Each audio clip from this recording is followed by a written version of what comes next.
बिहार में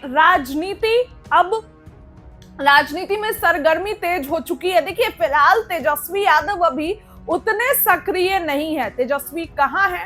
बिहार में तो नहीं है, कहीं और जो है वो छुट्टियां मना रहे हैं। लेकिन यहां पर उनके नेता प्रतिपक्ष को लेकर जो है वो मुश्किलें खड़ी हो गई है। जी हाँ, ये मैं अपने मन से खबर नहीं बता रही हूं दोस्तों। देखिए, तेजस्वी यादव के पीछे बीजेपी और जदयू वाले हाथ धोकर पड़े हैं।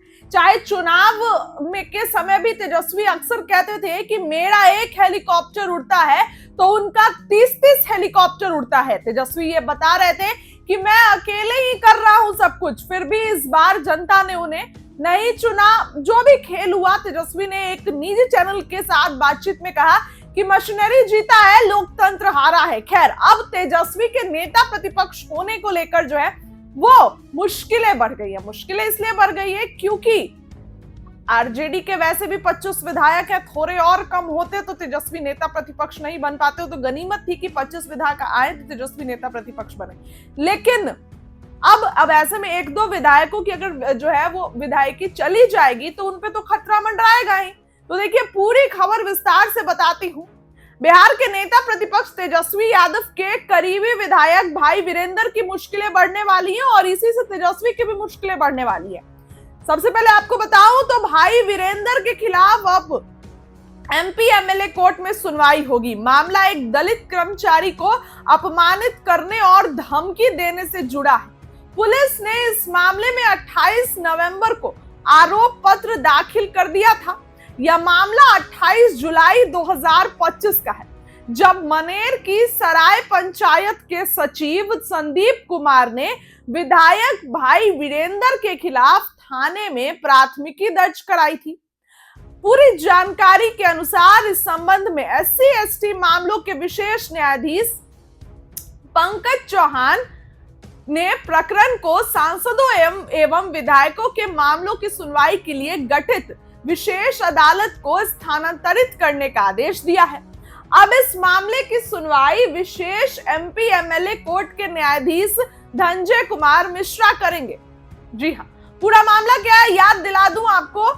मामला 26 जुलाई 2025 का है। पटना जिले के मनेर प्रखंड अंतर्गत सराय पंचायत के पंचायत सचिव संदीप कुमार ने 28 जुलाई को हरिजन थाना में कांड संख्या 47/2025 दर्ज कराया था। आवेदन में उन्होंने यह आरोप लगाया था कि विधायक भाई वीरेंद्र ने उन्हें धमकी दी और जाति सूचक व अपमानजनक शब्दों का प्रयोग किया। यह मामला उस समय काफी चर्चा में आया था जब कथित धमकी से जुड़ा एक ऑडियो सोशल मीडिया पर तेजी से वायरल हो गया था। पुलिस ने चार्जशीट में पंचायत सचिव के बयान के साथ ऑडियो रिकॉर्डिंग को भी महत्वपूर्ण साक्ष्य के रूप में शामिल किया है। वायरल ऑडियो में कथित तौर पर विधायक द्वारा अपमानजनक भाषा का इस्तेमाल किए जाने का आरोप है। अब ऐसे में अगर कुछ भी होता है तो उनकी विधायिका जो है वो जाएगी और तेजस्वी की मुश्किलें बढ़ी, कम विधायक हो जाएंगे। तो नेता प्रतिपक्ष पर तो खतरा मंडरा रहा है।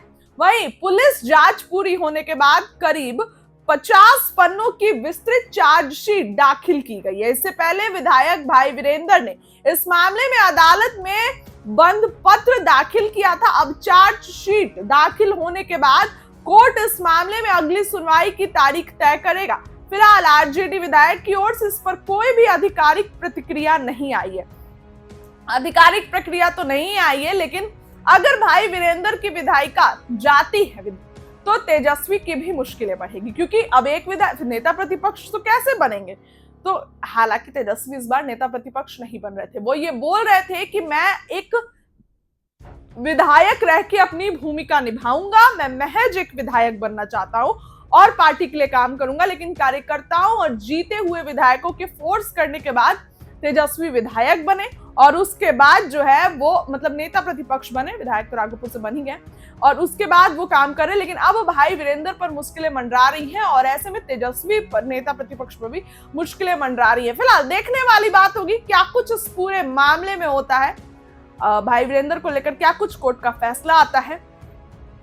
इस खबर के लिए इतना ही। आपको क्या लगता है कमेंट में अपनी राय रखिए। शक्ति यादव का बयान आया है, अब उनकी बातों को सुनिए। अपराधियों का मनोबल काफी बढ़ा है बिहार में।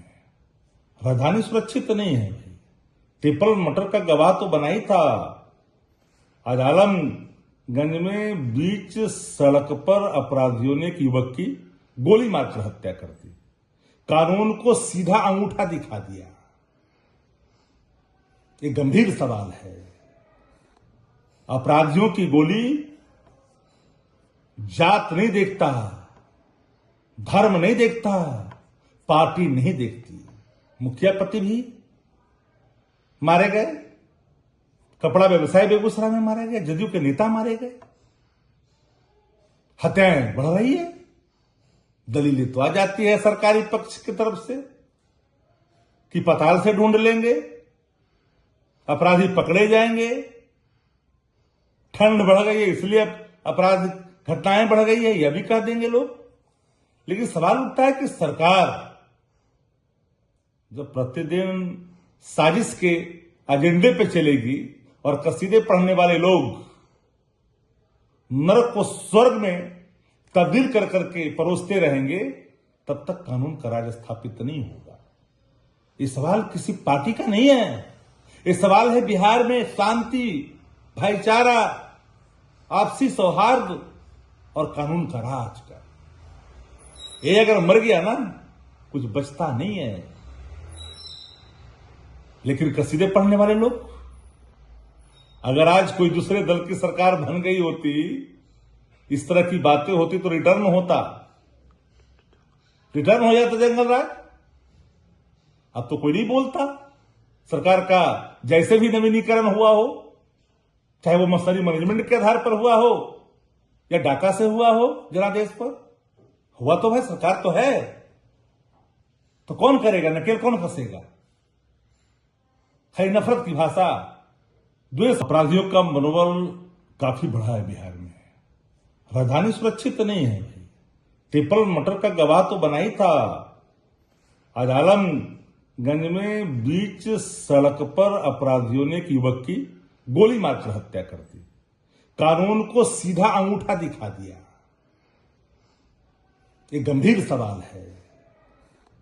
अपराधियों की गोली जात नहीं देखता, धर्म नहीं देखता, पार्टी नहीं देखती।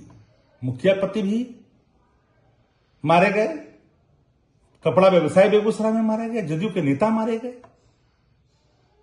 हत्याएं बढ़ रही है। दलीलें तो आ जाती है सरकारी पक्ष की तरफ से कि पताल से ढूंढ लेंगे, अपराधी पकड़े जाएंगे, ठंड बढ़ गई है इसलिए अपराध घटनाएं बढ़ गई है, यह भी कह देंगे लोग। लेकिन सवाल उठता है कि सरकार जब प्रतिदिन साजिश के एजेंडे पे चलेगी और कसीदे पढ़ने वाले लोग नरक को स्वर्ग में तब्दील कर करके परोसते रहेंगे, तब तक कानून का राज स्थापित नहीं होगा। ये सवाल किसी पार्टी का नहीं है। ये सवाल है बिहार में शांति, भाईचारा, आपसी सौहार्द और कानून का राज का। ये अगर मर गया ना, कुछ बचता नहीं है। लेकिन कसीदे पढ़ने वाले लोग, अगर आज कोई दूसरे दल की सरकार बन गई होती, इस तरह की बातें होती तो रिटर्न होता, रिटर्न हो जाता जंगल राज। अब तो कोई नहीं बोलता। सरकार का जैसे भी नवीनीकरण हुआ हो, चाहे वो मसरी मैनेजमेंट के आधार पर हुआ